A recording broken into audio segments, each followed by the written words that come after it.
Living in a small space doesn't mean you can't say yes to being more self-reliant. That's because you don't need a lot of space to grow fresh vegetables, herbs, and fruits. You don't even need land. As a homestead dreamer currently working in a city and living in a townhome, I've had to come up with creative ways to make the most of my space, and in doing so, I've realized just how much you can grow and enjoy a small space garden, because that's exactly what I'm doing on a deck. In this video, I'm going to show you not only what I'm growing, but how I'm using and preserving what I grow in a small garden to move into relying less on the grocery store and stock my pantry. And you know what? You can too. Here on my channel and on my blog, BecomingAFarmGirl.com, I share how you can enjoy a farm-fresh life without land or livestock. Now, my garden isn't perfect, but while I wait for my farm dream, I'm turning my waiting room into a classroom. I have a suspicion that you're becoming a farm girl too, so let's tour the garden together. I'm in love with my endless summer hydrangeas and so glad this season I became unstuck from thinking that a small garden doesn't have space for beauty. The aromatics of potted lavender and a soon-to-blossom blueberry plant and succulent are a trio I enjoy every morning. Did you know Blue Jay corn is one of the only varieties made especially for container growers? It's stunning and will yield 3 to 4 ears per stalk. This rose bush speaks to my cottage garden soul. I just love it.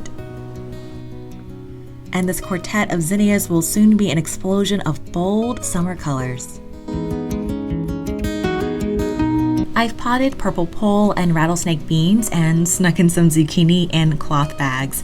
Now, this season has been unseasonably cool and wet, but things should steady out soon. Fingers crossed, I think I'm about to have my best tomato year ever.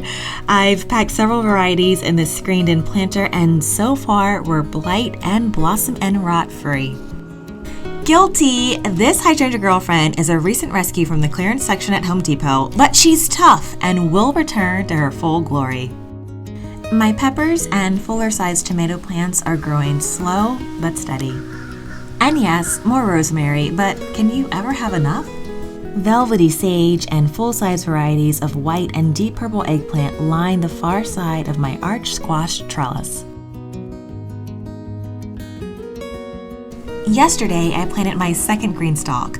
In this stalk, I have a combination of 30 starts, plants, and direct sow crops.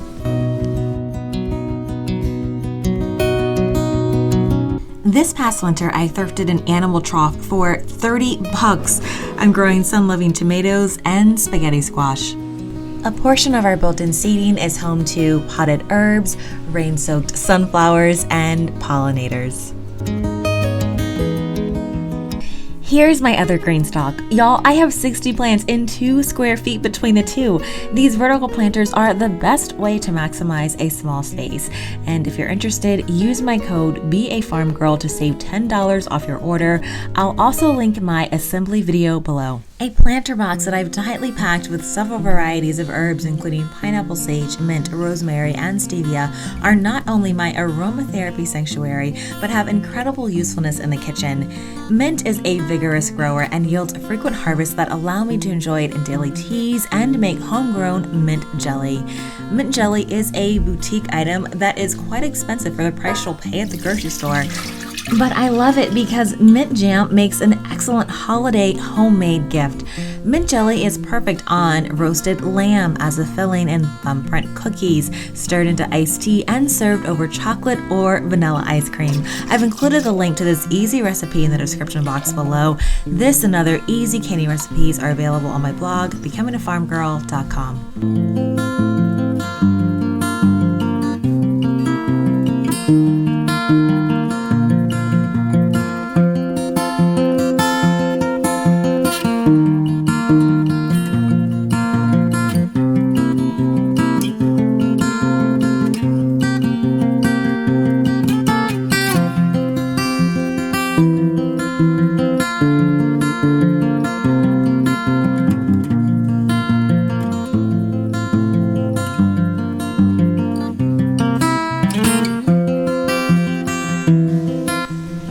allocated the only in-ground space in our townhome lot to grow a variety of shade-loving crops like broccoli, lettuce, chard, and cabbage, most of which I started this winter indoors in milk jugs.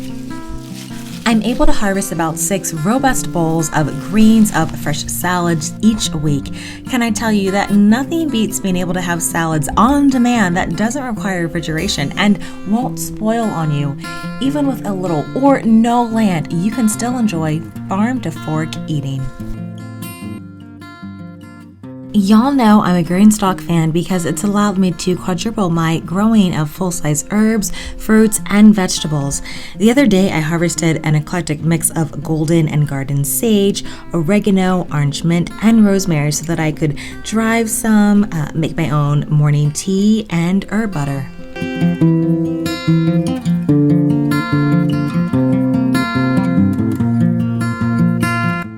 And don't throw away those stems and ends because you can create an herb-infused water, which is an easy way to sneak in extra vitamins as you hydrate.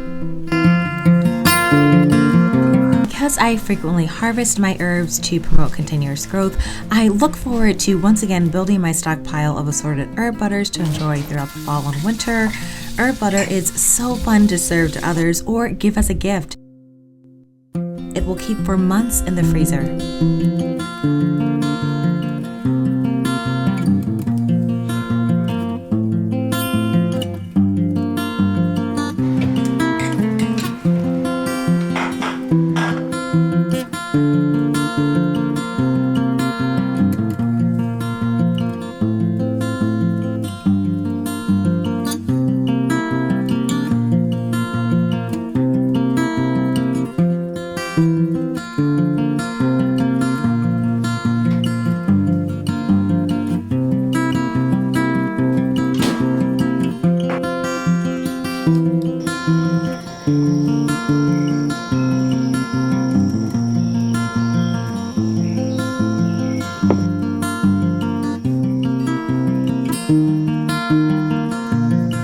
My basil was also doing so well this year, and for my most recent harvest, I decided to make homemade pesto.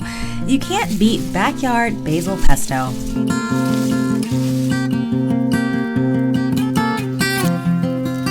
My cherry tomatoes were also ready for harvest, so I grabbed them to add to tonight's dinner.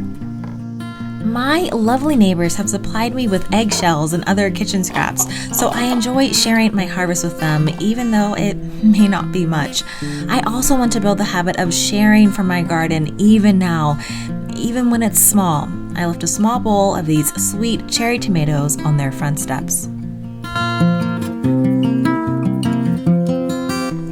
Next, it was time to make the pesto. The basket I harvested yielded over 4 quart-sized bags that I placed in the freezer.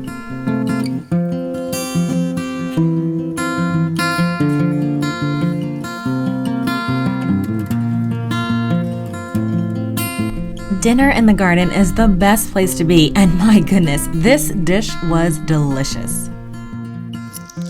It's just the beginning of the season, and friend, let me share with you that you can say yes to your garden or farm dream in a small space and in your spare time. To get more homestead dreamer inspiration, join me here weekly. I'll see you in my kitchen or garden soon.